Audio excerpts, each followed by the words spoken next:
Assalamualaikum warahmatullahi wabarakatuh. Salam sejahtera bagi kita semua. Om Swastiastu, Namo Buddhaya, salam kebajikan.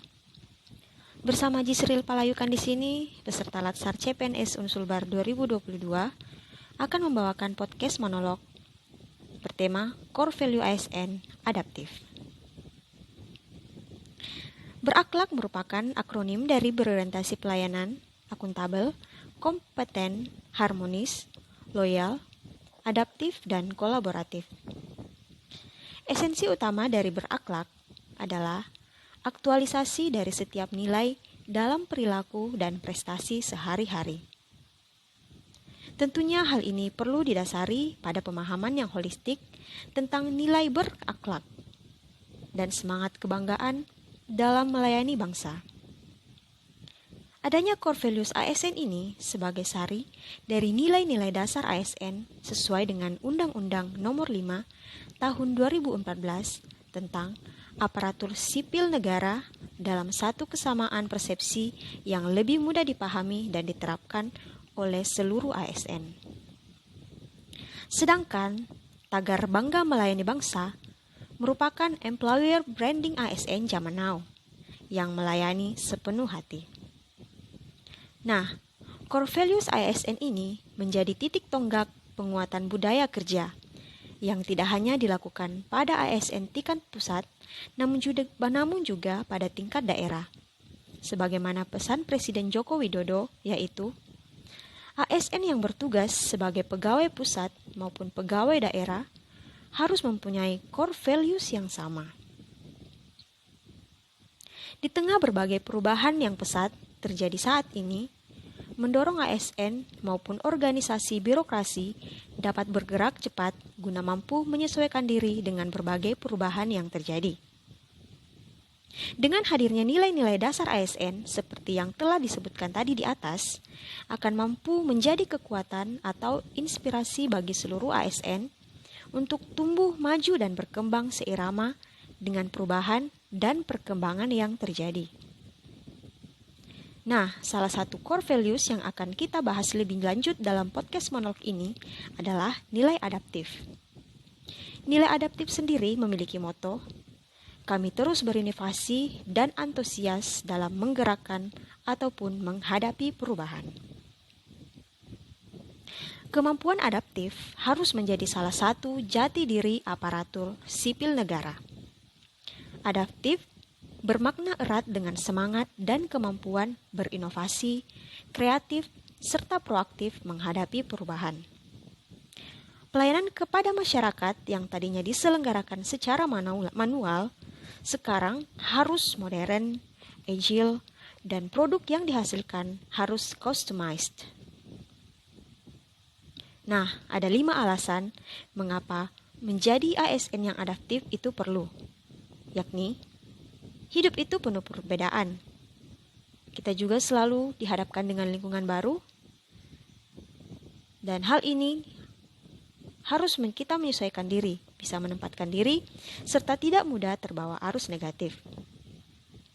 Terdapat alasan mengapa nilai-nilai adaptif perlu diaktualisasikan dalam pelaksanaan tugas-tugas jabatan di sektor publik, seperti diantaranya perubahan lingkungan strategis, kompetisi yang terjadi antar instansi pemerintahan, perubahan iklim, perkembangan teknologi, dan lain sebagainya.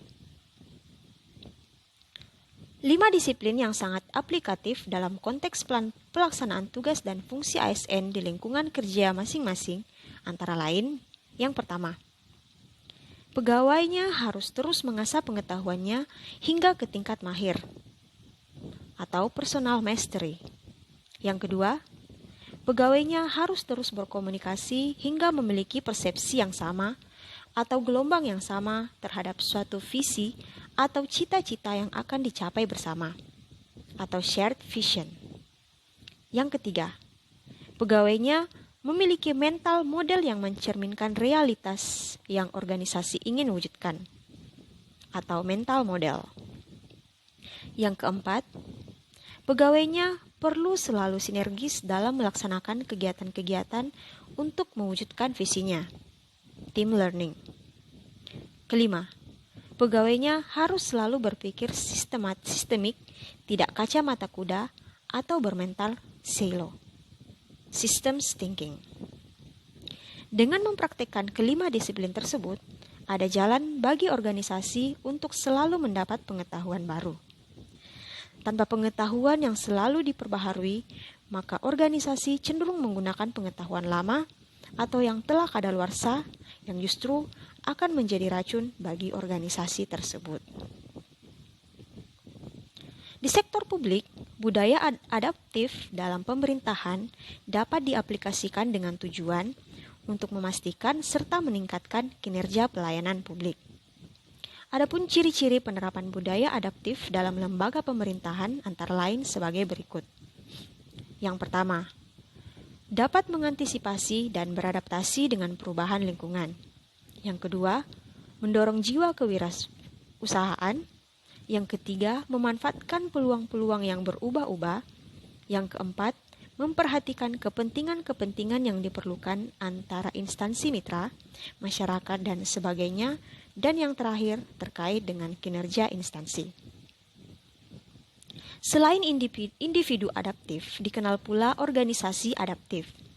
Organisasi adaptif yaitu organisasi yang memiliki kemampuan untuk merespon perubahan lingkungan dan mengikuti harapan stakeholder dengan cepat dan fleksibel. Budaya organisasi merupakan faktor yang sangat penting di dalam organisasi, sehingga efektivitas organisasi dapat ditingkatkan dengan menciptakan budaya yang tepat dan dapat mendukung tercapainya tujuan organisasi. Bila budaya organisasi telah disepakati sebagai sebuah strategi perusahaan, maka budaya organisasi dapat dijadikan alat untuk meningkatkan kinerja. Salah satu tantangan membangun atau mewujudkan individu dan organisasi adaptif tersebut adalah situasi VUCA. Volatility, uncertainty, complexity, dan ambiguity. Hadapi volatility dengan vision, hadapi uncertainty dengan understanding, hadapi complexity dengan clarity, dan hadapi ambiguity dengan agility. Dengan adanya pemberdayaan budaya organisasi akan menghasilkan sumber daya manusia yang berkualitas. Budaya adaptif seyogyanya diinternalisasi dan diwujudkan ke dalam organisasi sebagai upaya meningkatkan kinerja instansi. Budaya adaptif tidak dilakukan untuk menyerah pada tuntutan lingkungan, tetapi justru untuk merespon dan bereaksi dengan baik kepada perubahan lingkungan dengan tujuan untuk mempertahankan atau bahkan meningkatkan kinerja instansinya. Sekian podcast monolog kita pada kesempatan kali ini. Semoga apa yang saya sampaikan dapat lebih mudah dipahami dan dimengerti. Untuk selanjutnya, diambil nilai baiknya dan diterapkan dalam kehidupan sehari-hari. Saya Jisril Palayukan, sampai jumpa di lain kesempatan.